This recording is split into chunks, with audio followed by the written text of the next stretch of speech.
गरमीचा महिना झाला आहे चालू आणि तुम्हाला पण साधं जेवण जेवायचं आहे, तर हा व्हिडिओ आहे तुमच्यासाठी. तर मी अगोदर घेतला आहे शिमला मिर्च, त्याला असे स्क्वेअर शेपनी चॉप करत आहे, तुम्ही बघू शकता.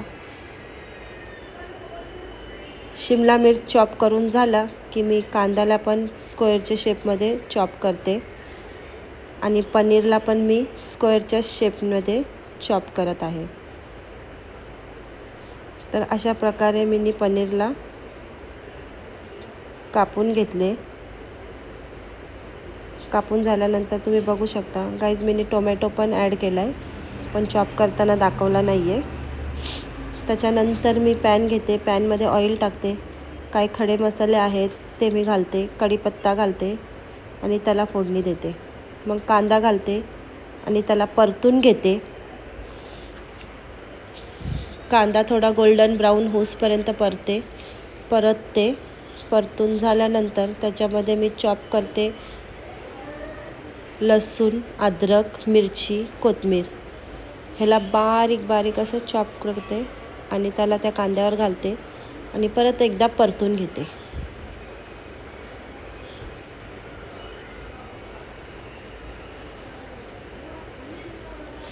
तर अशा प्रकारे माझा कांदा परतून झाला आहे, अद्रक लसूणची पेस्ट पण.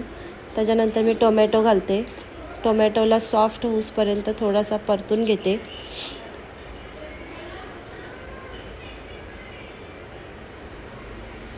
टोमॅटो थोडेसे शिजले की मी त्याच्यामध्ये घालते शिमला मिरची. शिमला मिरचीला 50% आपल्याला शिजवायचं आहे.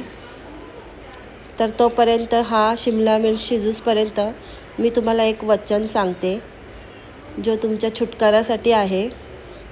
हा वचन तुम्ही ऐका, परमेश्वर तुम्हाला आशीष करेल.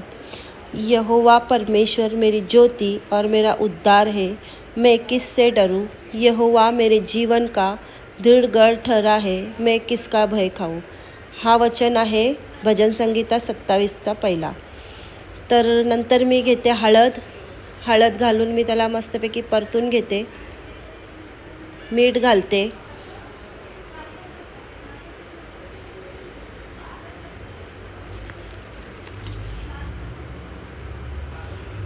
मीठ घालून झाल्यावर मी त्याच्यात बारीक बारीक चॉप केले स्क्वेअर शेपमध्ये पनीर घालते आणि त्याला अशा प्रकारे परतते, म्हणजे तो जो पनीर आहे तो तुटला नाही पाहिजे, कारण पनीर खूप सॉफ्ट असतो.